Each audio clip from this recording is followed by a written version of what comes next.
I felt very smooth under the bar tonight, very loose. The adductors finally loosened up. They're not all that sore anymore. And I felt like I was hitting positioning really, really good. The stance is pretty narrow. The knees are able to kind of splay out to the sides since the adductors are no longer as tight as they were. Now, I did spend some time warming up, doing stuff like sissy squats. I'll probably throw in a clip of that at the end of what I was doing. Just kind of stretching the knees and hip flexors out.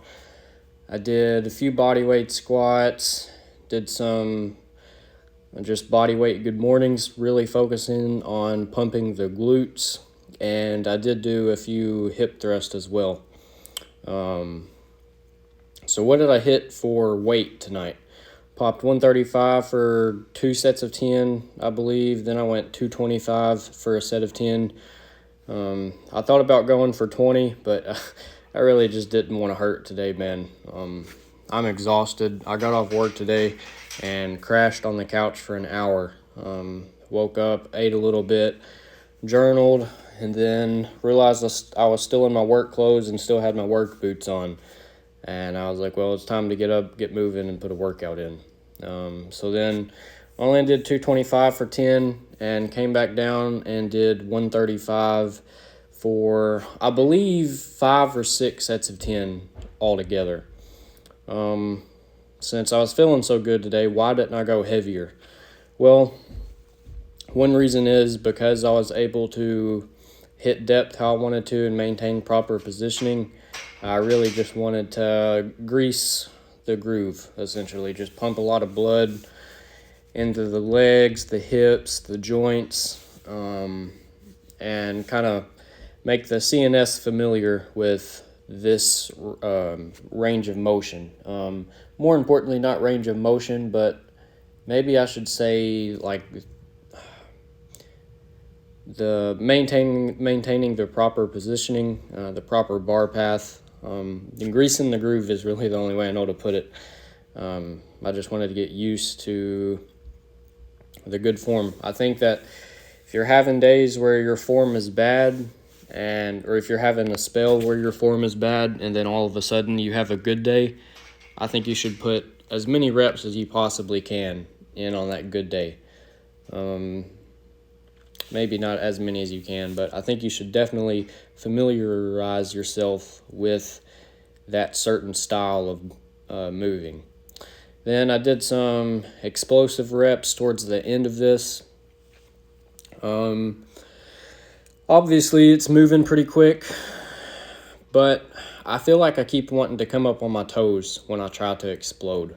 The heels try to track up off the ground, and it's almost like I want to jump. You don't necessarily jump flat-footed. You kind of jump off the ball of your feet, and that's what my body was trying to do with the bar.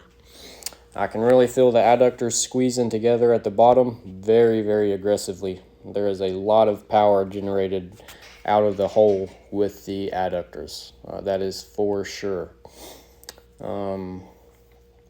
So what's next? These right here, accessories, that's the word I was looking for. What do your accessories look like? As a strength athlete, I think that your accessories shouldn't be mindless. I believe that they should have a goal of furthering your certain movements you want to get stronger at. If you want to gain size, do hypertrophy work for accessories.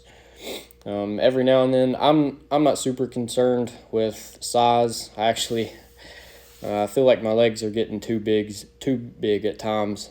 Makes running very difficult, but I'll do a little bit of curls here and there just to maintain some upper body size. My upper body used to be bigger, but I quit hitting it so much and started focusing more on like my back recovery and everything. So I have lost some size up top, but primarily my main focus is the squat. So my accessories right now are trying to better my squat form and just make the squat more enjoyable. So I'm doing hip flexor work, core work, and also I'm doing some good mornings and some glute work. Did some hip thrust off camera. I'm just trying to get them erectors rock solid. I don't want my erectors to ever be the weak point in my body. Right now, I believe it's my glutes and hip flexors and core for the most part. So I am going to start doing some more glute work for sure. I have been the last week or so. I take that back. The last few days I've been doing some glute work. But as for those hanging leg raises I was doing, if you ever try them straight-legged one at a time, it is much, much more difficult. But I do like to do them hanging off the bar. I can kind of tiptoe one foot on the ground and isolate just the hip flexor. Obviously here where I'm doing it, the opposite leg, the glute and everything is engaged, and it can be a little harder to focus on pulling your knee up. So I do like to hang from the bar and isolate the hip flexor, which another interesting thing is it's dang near impossible to get past 90 degrees when you do these, which is weird because if you sit down in the bottom of the squat, your like femur is way past 90 degrees relative to your torso. I mean, essentially your thighs touching your stomach. So I don't know why it's so hard to pull the leg up past 90 degrees when you're standing vertical. So maybe it's a sign of a weak hip flexor. I feel like I've seen people pull their knee a whole lot higher. It may be a thing of anatomy or so, but like in that position right there, why can't I pull my knee that high when I'm just standing up? So that's just some thought. I am going to do some calf raises from I guess you would call it a deficit calf raise. I'm going to be standing on the side of my squat rack where my heel can drop lower than the ball of my foot, just kind of stretch out the calf and get stronger through a full range of motion. Golly. That is to maybe just give me some more range in the ankle joint. Following sort of Von Durick's philosophy and mine as well, I've came to the conclusion that he's right about a few things, and I've seen it in myself. If you can strengthen a range of motion, you'll often increase that range of motion.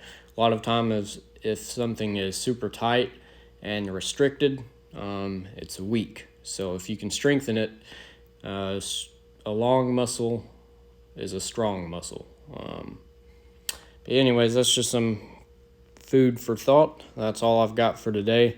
I'm going to do some, like I said, calf raises and probably a little bit more glute work and good mornings. That's about all I got for today. I'll catch y'all tomorrow.